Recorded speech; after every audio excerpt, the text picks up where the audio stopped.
Fun. So I'm going to give Facebook a second to let everyone in, but this live, hi, okay, perfect. This live is all about fundraising without the guesswork. So many of you attended last week's live webinar. I've met with so many of you and it's been so amazing. And I'm seeing a trend. I'm seeing a lot of similar questions come up. I'm seeing a trend in our sector. And today I want to share some real stories from nonprofit leaders who have joined my group coaching program, who have coached with me, who have felt stuck in their fundraising and finally experienced that breakthrough.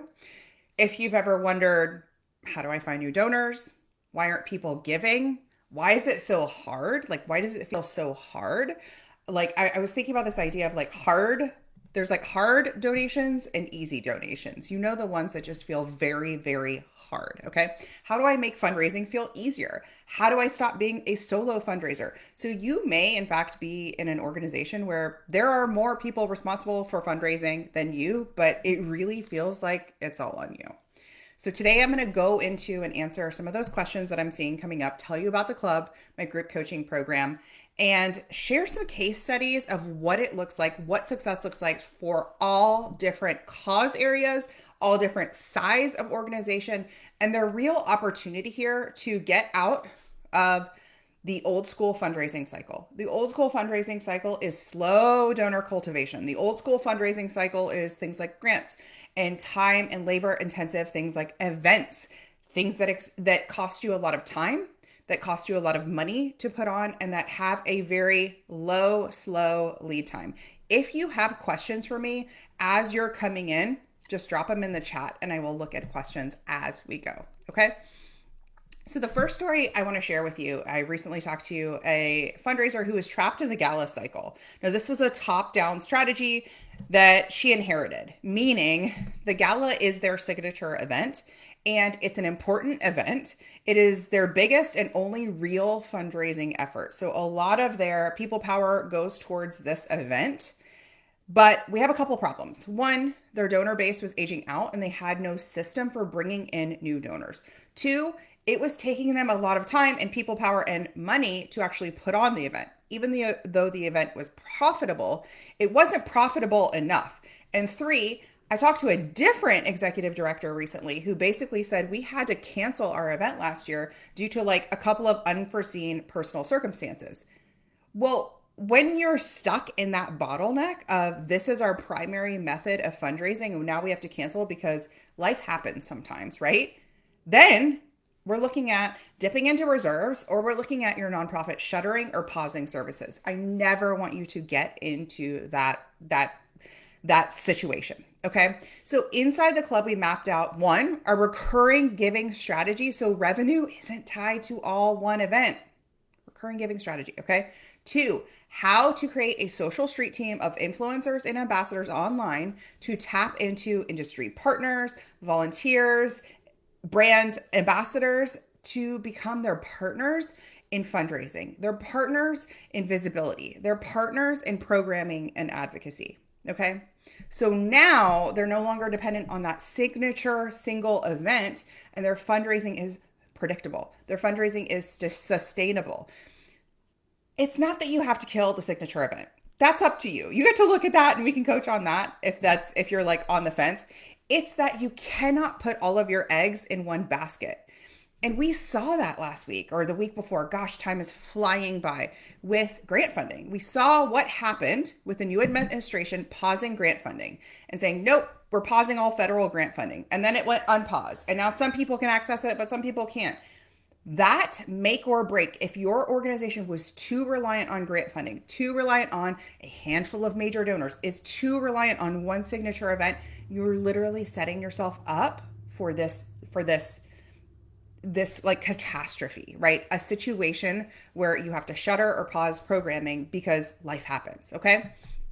So the Purpose and Profit Club is my group coaching program. It's an intimate group coaching program where we work with all organizations like of different cause areas and different sizes where fundraising becomes bolder and bankable. I like to think of it as an accelerator. So it's accelerating your goal. If your goal is to raise 500K this year, and you've never done it before, let's do it. Let's actually make it happen and not have it be a goal that you're like, I wish, I hope one day. We collapse timelines there. So, meaning we have clients who hit their Giving Tuesday goal before lunchtime. We have clients who hit their event ticket sales goal before a week early. We have clients who exceed their monthly donor goals, saying, we want to get X amount of new monthly donors a month, and they exceed it. We have clients who regularly double their fundraiser. We collapse timelines and we increase their impact. Okay. How do we do this? One, no more solo fundraising. No more solo fundraising. It actually shouldn't be all on you to fundraise. And if you've ever felt like you're really nagging and fingers crossed and hoping that your board participates or somebody participates and helps you fundraise, you're kind of stuck in that cycle, right? And it shouldn't just be the executive director or the director of development or whoever you have fundraising. We actually create an army of street teamers, digital ambassadors that you mobilize when you need it. You can bring in your ambassadors for fundraising. You can bring in your ambassadors for advocacy, visibility, ticket sales, enrollment, memberships. You get to pick the why, okay? No more exhausting donor cultivation cycles. I'm impatient, okay? I am impatient. So I don't want you to take 12 to 18 months to get the funding because you had to wine and dine and follow up and nurture some more, right? And it's like this tiptoeing fundraising process. Now, nonprofits, historically, this worked for this old school practice, but times have changed. Donor habits have changed. The preferences we have as people have changed. We are way more distracted. We are way used to instant gratification. I order something tonight. I'm going to get it at my doorstep tomorrow morning. If I want to know the answer to something, I don't look it up in a book, right? Unfortunately, fortunately, I don't know. I grab my cell phone. I Google it, right? So we are used to that instant gratification. And yet we're putting donors in a box and saying, no, I have to nurture and do it slowly. And I have to handwritten note and da-da. None of that's bad or wrong. It's just keeping your funding stuck. Okay. So I like to think of those as back burner strategies. We don't necessarily get rid of them. We want to layer on fast track strategies. That's what we do in the club. No more playing small. This is a big one. Your organization is most likely not the only organization that serves your cause area in your community, if you're local, right, or national, okay? You're not the only organization that serves food insecure households. And yet your messaging, your stories, your content, your outreach, your fundraisers, they sound just like everybody else, okay? And that's not your fault because that's how you were taught to do it. So we teach an entirely different way to be bold, to be like shoulders back, to be scroll stopping in your fundraising campaigns, in your messaging, in your emails, in your social. You change the way that you're showing up in fundraising. And two things happen. One, you hit your goals faster. You're attracting more followers and fans that then convert into donors. And two, your street teamers are so much easier. People start raising their hand and saying, can I help? Can I be a part of your team? Because they see the work that you're doing. They see the movement that you're creating. And they're like, I want to be a part of that. I want to do that. Then I teach you also how to tap into the $127 billion creator economy. The creator economy is simply put the group of people we see on TikTok, Instagram, wherever on social media who are thought leaders, bloggers, influencers, and online creators, YouTubers, right? Now I teach a process, I teach a method to partner with them without paying them a dollar. It's not about a pay to play, getting them to post and, it's this very transactional thing. No, this is like a curated group of people, and it is an honor for them to be an ambassador for your organization. And we have the data on this. Gen Z and millennials, they want to use their social platforms for good. And guess what? Nonprofits aren't asking them to. They're not asking them to. And that is why it feels so hard to fundraise, because you're stuck again in that cycle of like going to the same handful of major donors, hoping that they just give more this year, hoping that you don't ruffle any feathers when you ask to upgrade them, okay? So really, really important. We teach a process so that you raise more while working less. How do you do that? One, by stopping the solo fundraising, and you actually create an army fundraising with you, that you mobilize when you need them, right? You mobilize when you need them. Now, this is a great way I want to offer too, that like you can get board members and volunteers and even staffers involved and engaged in a way that they haven't ever before, because we have templates, scripts, digital toolkits that are all done for you and pre-written in the club. This is for you.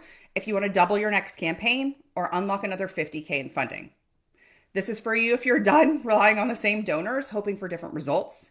If you want a system for fundraising that brings in money without adding more to your plate.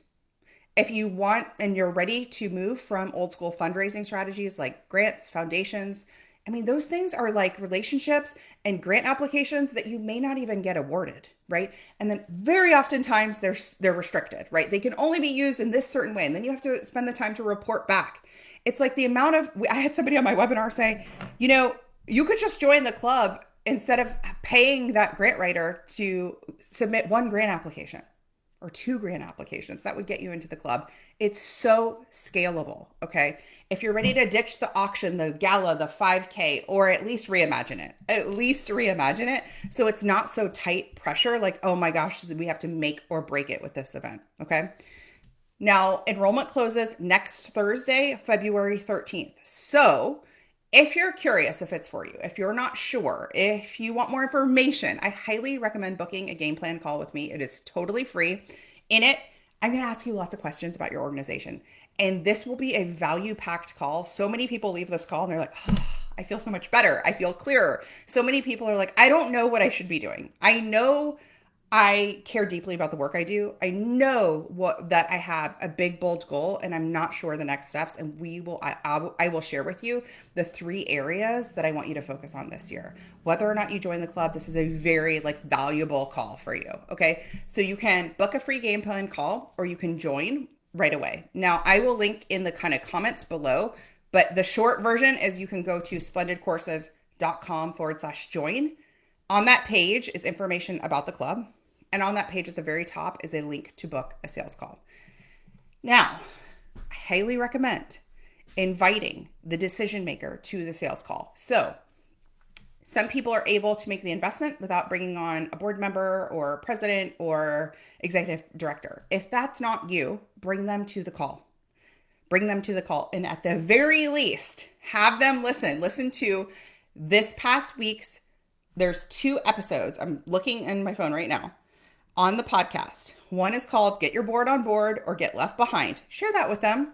I recorded that podcast episode of the Purpose and Profit Club podcast for them. The second episode, which just came out this week, is called Ditch the Gala, Fundraise Smarter, Faster, and Bigger. We need to open. We need to turn on a light. We need to leave the door cracked to another way. Okay. And they're going to be excited about this too. They're going to want to support you because they're going to have that aha moment of, oh, now all of the nonprofits are doing it this way.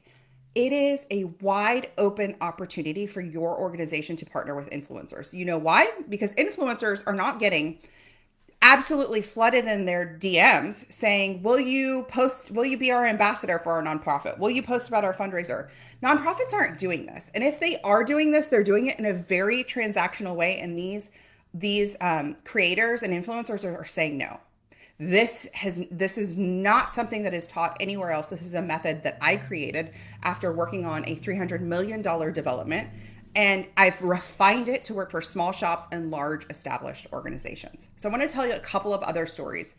So I worked with an organization where the leader wanted more major gifts, but was stuck. So they had a very big goal. They needed more major gifts, and they also needed to diversify their donor base. It was a little bit top heavy, kind of what I was saying, where it's stuck in that make or break it. Gosh, if we don't get those few to come in, we're going to be in trouble. That is not a way to grow your mission, to be so reliant, okay? So their challenge was not enough meetings with the right donors, not enough bold-facing messaging so that the right donors were inspired to give, okay? Partners and volunteers and past clients loved their work but weren't giving. And this is a big one. They were stuck in a reactive cycle of fundraising. What that looks like is, I don't know, Christina, what our next 10 months looks like for fundraising. I just know we're going. It's like you're driving in the car with no directions. By the time one campaign is over, you're already thinking, what do I do to raise more? That's reactive, okay? So inside the club, when we worked together, we built a donor outreach system to move prospects and lead gen faster, a bold giving program for both new individual donors at any level and major gifts, a street team strategy to increase visibility and donor connections. They not only unlocked new major donors without kind of cold prospecting, without long cultivation cycles, they also brought in an influx of new donors at every level and every age, every demographic with their street team. Okay. Here's another case study. The fundraiser who has no time and no bandwidth. Okay. So this leader knew what needed to be done, but was constantly putting out fires. You know what this is. This is when you're stuck in admin, you're stuck in operations, you're stuck in programs. Okay. So you're like, I would love to have more time to actually do the thing that my role is supposed to do, but I'm over here putting out fires constantly. Okay. That meant that their fundraising was stuck on autopilot with the same strategies, the same messaging, the same donors, and the same stress. Nothing was moving the needle. So what did we do? We built them a step-by-step roadmap so fundraising wasn't a guessing game. A team activation plan so they weren't doing it all alone. This is huge. And this is perfect for a small shop, okay? This is perfect for an established organization because then you can offload it to some partners. They're a way to raise 50K without new staff or working harder. So I'm thinking about a call I had where I said to the executive director, I said, what do your board want? How do they want to bring in? Because she said, our board wants us to grow. We all are in agreement. We need more fundraising revenue. And I said, what's their plan? Like, how do they think you should do it? She said, they want us to hire a PR firm and maybe like a marketing branding firm. Like we need kind of, it's like, I'm thinking of like, we need like like a makeover, right? We need new buzz. And I understand that intention. They're not wrong thinking that, okay? They're not wrong thinking like, we need some buzz around us. We need a refresh. We need to kind of reintroduce ourselves and what we do to our market, to our donors, to our donor prospects. What I said to her was, that's a lot of money. That's easily $25,000 to $50,000. And it has no guarantee. It has zero guarantee. So for example, if you hire a PR firm, what's going to happen? They're going to write you a press release. They're going to upload it to a newswire and that's it. And then they're going to send you some links that your press release was covered in some random areas. Now, here's the nuance. They may say to you, well, we'll reach out to some influencers, but they have a relationship with a very small group of influencers. So depending on what kind of firm they are, they're just going to have a handful of influencers, and those influencers may have a zero mission alignment to your cause. What will happen? That influencer may share something and it's going to feel like an ad. It will feel like a magazine ad, a billboard, or when you land on like a news site and you just see one of those banner ads, you're just going to scroll on past it. It's not going to be resonant. It's not going to be what creators like Tess Bone are doing, where she's bringing in her audience of Swiftie fans she's live streaming Taylor Swift concerts. And meanwhile, she's bringing in her very engaged audience of 500,000 followers and raising over $30,000 for a local domestic violence shelter. She's doing it because she's bridging the gap. She's the thought leader. She's the person in the middle saying, I care about this cause. You should too. Okay. So that's a really important nuance. And then I told her about the marketing and branding agency. I'm not anti any of that, but that's not going to fix your problem. That's going to get you maybe a beautiful new logo refresh. Maybe the website will look good. That does not bring in donors. That is not if you build it, they will come. That is the lie we've been told, right? So what I said to her instead was, think about this. Build out your first street team of 10. You can get that done in less than 30 days. Deploy them for a fundraiser, or depending on what your goals are. We have people their goals are fundraising, advocacy, awareness. That's huge, like the visibility piece, program enrollment with the first 10. And then we compound, we add 10 more, and then we add 10 more, because remember, this is something that they deeply want to do. It is something they're passionate about. It is for them as much as it is for you. Gen Z and millennials, they want to use their social platforms for good. Okay. So I'm going to cover a couple of other commonly asked questions. I had a couple of questions come in advance of this live. Okay. So I don't have time. I'm already overwhelmed. So here's what I want to offer. This isn't about adding more to your plate. This is actually about raising more while working less, because you're leveraging these partnerships. So the amount of time it takes you to apply for one grant, the amount of time it takes you just to find the venue for your gala, you could have built your street team. We have so many done for you templates. We have an entire dashboard to track your social street team outreach. It's very, very easy. You're just plugging it in.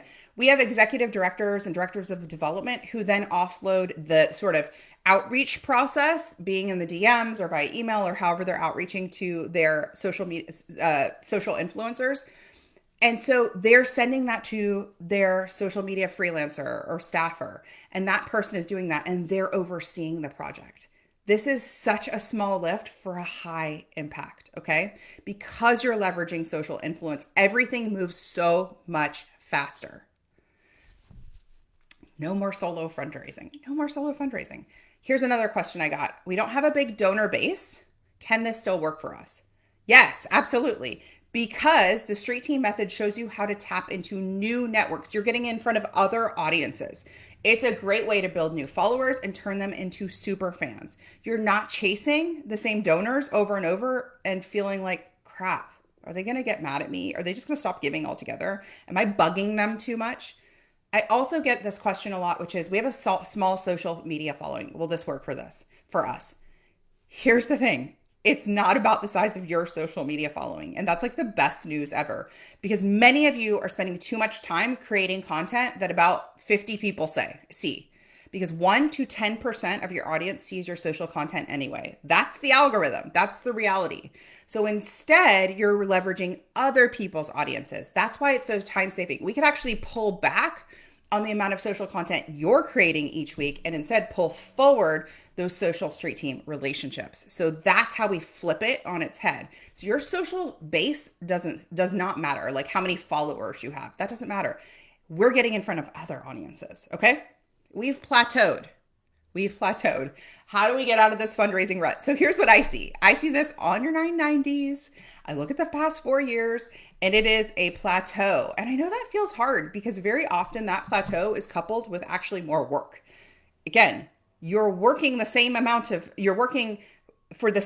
money, but you're working longer hours, right? So that 500K took you more hours to bring in, okay? So that's why we need a pattern interrupt. That's why we need to disrupt what you're doing, what your board is doing, what your leadership is doing, what your marketing is doing, what your fundraising is doing, okay? Really, really important. You need a system that moves fast and doesn't rely on those slow, outdated cycles, doesn't rely on safe, sterile messaging, doesn't rely on just your ED and your development person to just find relationships out of the sky, okay? That is not what we do here. I'm just thinking of another case study of an organization in the club who really just had a handful of major donors.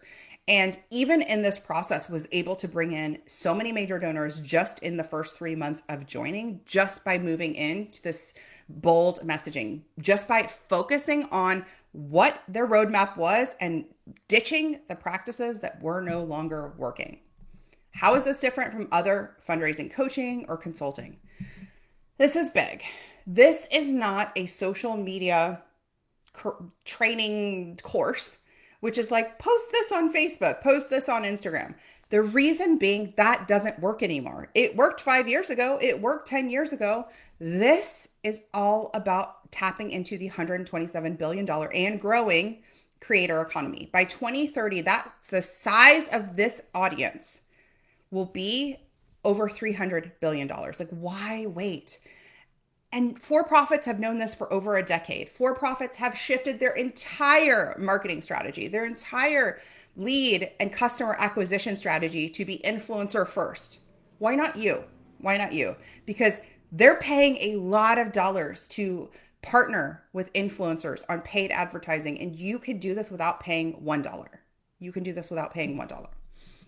So this is not 101. This is not some old school best practices, because it doesn't work anymore. This is a modern influencer driven approach. We also address things like lapsed donors, email, mindset, lead gen, outreach. So you get so much more in the club.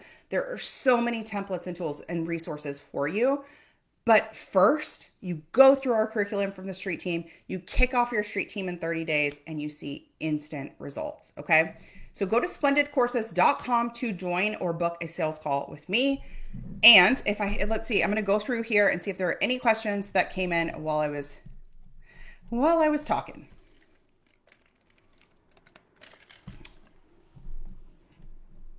Okay, perfect. All right. Awesome. So that's what I will leave you with. Oh, I will leave you with a few more things. One is I want to talk a little bit about what it's like when you join, and then I will sign off. What it's like when you join. When you join, you get instant access to the curriculum. So you'll get logins to our members area. That's where you'll go through our course and you'll see the curriculum, you'll see our lessons, the social street team method, all of our templates live there, the 30-day like quick start so you can see quick wins right away. It's all there. Then we meet 4 times a month for coaching. You can come live, you can submit a question ahead of time, or you can watch the replays. We have clients all over the world, so there is no problem. You will not be in trouble for not coming live, okay? Totally fine. We have a Facebook group. Inside that private Facebook group is just our clients only, and that Facebook group is where you can get unlimited feedback. For example, I'm about to pitch this group of street teamers. They're in the cooking space. Here's how that relates to my nonprofit. Here's the pitch that I've used with your template, Christina. Can I get some feedback before we actually do outreach? That would be it. Or this one. Hey, we're launching this 100K fundraiser. Here's a link to my fundraising page. Can you give us some feedback on this before we launch? We do this all the time. We will optimize conversions because I've been in this industry for over almost 20 years now. So that is high converting. That may be messaging, story tweaks, visuals, street team, graphics, assets, all of that. So you can get a 360 degree feedback on your campaign either before it launches, while it launches. I just gave somebody feedback today. They launched a campaign this week and it's going for another week, and we gave them some momentum boosters. All right, so how do we make sure that this is a high converting campaign? How can we bring in some street teamers fast for this? So you get that feedback as well in between sessions. Okay, that's what I've got for you today. I would love to support your organization, your cause, and make this the year that instead of saying, I hope, I wish, I think, I want to make this goal happen so we can help more people, so we can have a stronger impact, you say, we did it. We did it, we did it, we did it. And now we have a scalable system to replicate this again and again and again. My DMs are open, so send me a message at Splendid Consulting on Instagram or send me an email, and I will see you soon on a game plan call. Bye.